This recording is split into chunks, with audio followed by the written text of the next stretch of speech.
नमस्कार, ये आकाशवाणी पटना है। अब आप समी अहमद से प्रादेशिक समाचार सुनिए। प्रदेश में 6 नगर पंचायतों में आम चुनाव और 36 अन्य नगर निकायों में उपचुनाव के मतों की गणना जारी है। सबसे पहले ई वोटिंग के तहत दिए गए मतों की गिनती की जा रही है। इसके बाद ईवीएम के वोट गिने जाएंगे। राज्य निर्वाचन आयोग के अनुसार 26 जिलों के सभी संबंधित अनुमंडलों में मतगणना हो रही है। इस चुनाव में 538 उम्मीदवार मैदान में हैं। निकाय चुनाव में 9 उम्मीदवार निर्विरोध निर्वाचित हो चुके हैं, जबकि 3 पदों पर उच्च न्यायालय के आदेश के कारण निर्वाचन स्थगित कर दिया गया है। 121 वार्ड पार्षद, 7 मुख्य पार्षद और 8 उप मुख्य पार्षद के लिए 28 जून को मतदान हुआ था। देश में पहली बार बिहार में मोबाइल ऐप के जरिए ई वोटिंग हुई, जिसके लिए 50,000 से ज्यादा मतदाताओं ने रजिस्ट्रेशन कराया था। पंजीकृत 70% से अधिक लोगों ने अपने मताधिकार का प्रयोग किया। केंद्रीय गृह मंत्री अमित शाह ने कहा है कि हथियारबंद माओवादियों से किसी तरह की बातचीत नहीं की जाएगी। उन्होंने तेलंगाना के निजामाबाद में किसान सम्मेलन को संबोधित करते हुए कहा कि आदिवासियों, पुलिसकर्मियों और सुरक्षा कर्मियों की हत्या करने वालों से कोई बातचीत नहीं हो सकती।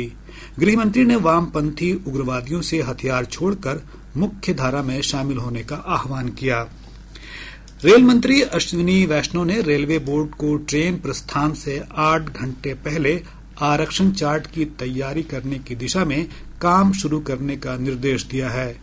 इस कदम से प्रतीक्षा सूची के टिकट वाले यात्रियों की अनिश्चितताओं में कमी आएगी। यह प्रतीक्षा सूची के टिकट कंफर्म नहीं होने की स्थिति में यात्रियों को वैकल्पिक प्रबंध करने का और समय भी प्रदान करेगा। भारतीय जनता पार्टी ने आज राष्ट्रीय जनता दल के नेता तेजस्वी यादव पर वक्फ संशोधन अधिनियम पर उनके विवादास्पद बयान के लिए निशाना बनाया। नई दिल्ली में आज संवाददाताओं को संबोधित करते हुए पार्टी प्रवक्ता डॉक्टर सुधांशु त्रिवेदी ने कहा कि इससे साफ पता चलता है कि बिहार विधानसभा में विपक्ष के नेता न तो संसद का सम्मान करते हैं और न ही न्यायपालिका का। उन्होंने कहा कि यह बेहद दुर्भाग्यपूर्ण है कि कल ही पटना में तेजस्वी यादव ने एक जनसभा में कहा कि संसद द्वारा पारित कानून को कूड़ेदान में फेंक दिया जाएगा। बिहार विधानसभा चुनाव को लेकर मतदाता पुनरीक्षण कार्यक्रम के मामले में राजस्थान के पूर्व मुख्यमंत्री और कांग्रेस नेता अशोक गहलोत ने चुनाव आयोग पर सवाल उठाए हैं।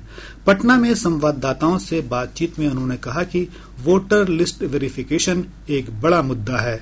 उन्होंने कहा कि चुनाव आयोग की जिम्मेदारी है कि वह पक्ष विपक्ष से बात कर भ्रम को दूर करे।